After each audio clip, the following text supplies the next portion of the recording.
बड़ी खबर इस समय देश से ही आ रही है। भारत का पहला स्वदेशी स्टेल्थ फाइटर जेट अब हकीकत की ओर बढ़ता जा रहा है।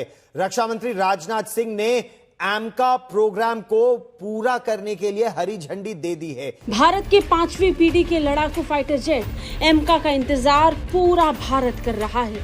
इंतजार है इसके हर एक डेवलपमेंट को लेकर। पिछले दिनों पाकिस्तान के साथ जंग खत्म होने के बाद भारत ने खुद इस बात का ऐलान किया। एमका यानी advance medium combat aircraft Bharat का ये 5th जनरेशन लड़ाकू विमान होगा। 5वीं पीढ़ी का लड़ाकू विमान होगा। इसमें स्टेल्थ तकनीक होगी, सुपर क्रूज क्षमता होगी, नेटवर्क सेंट्रिक युद्ध प्रणाली होगी। इस प्रोग्राम की शुरुआती लागत लगभग 15,000 करोड़ रुपए बताई जा रही है कि बहुत जल्द भारतीय बेड़े में एमका शामिल हो जाएगा।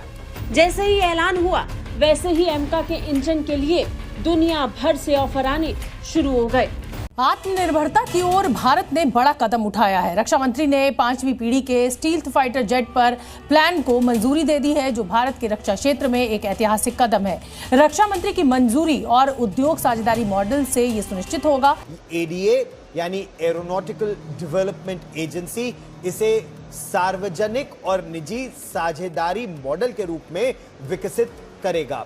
हिंदुस्तान एरोनॉटिक्स लिमिटेड और निजी कंपनियां भी या तो एक साथ आकर या अलग अलग इसे बना सकती हैं। यूरोप से लेकर अमेरिका तक हड़कंप मचा था।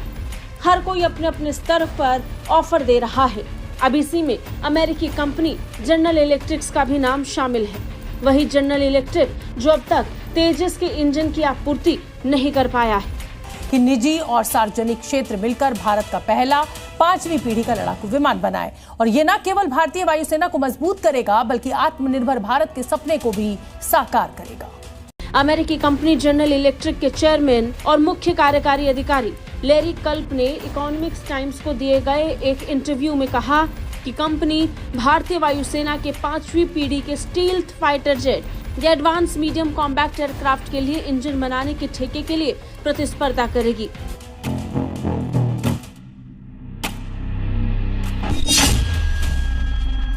दुश्मन सावधान, भारत की शक्तिशाली उड़ान। और कहा यह जा रहा है कि इससे घरेलू उद्योग को भी बढ़ावा मिलेगा।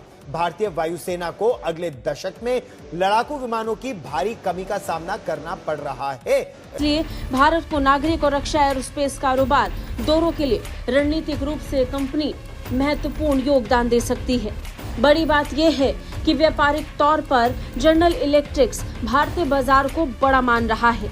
इस दशक में भी और आने वाले समय में भी 2030 तक मिराज 2000, MiG-29 और Jaguar deep penetration strike aircraft जैसे विमान सेवा से बाहर हो जाएंगे। जनरल इलेक्ट्रिक्स अपने पास से भारत जैसे बाजार को छोड़ना नहीं चाहता है।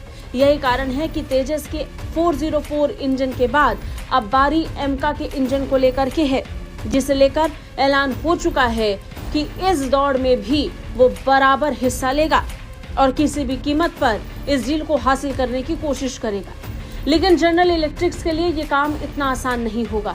ये डील पाना जनरल इलेक्ट्रिक्स के लिए काफी मुश्किल रहने वाला है, क्योंकि 7 स्क्वाड्रन यानी लगभग 125 विमान इस कमी को पूरा कर सकेंगे। ये विमान रडार को धोखा देने वाला सिस्टम, दुनिया को मिलेगा भारत का जवाब।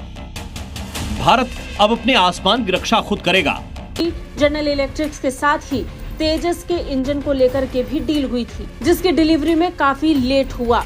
लैरी केल्प ने इंजन को लेकर कहा कि हम बहुत इच्छुक हैं। अगर आप देखें कि हम अपने 404 इंजन के साथ तेजस के साथ क्या कर रहे हैं, तो शायद उस मामले में सबसे महत्वपूर्ण काम हमारा है।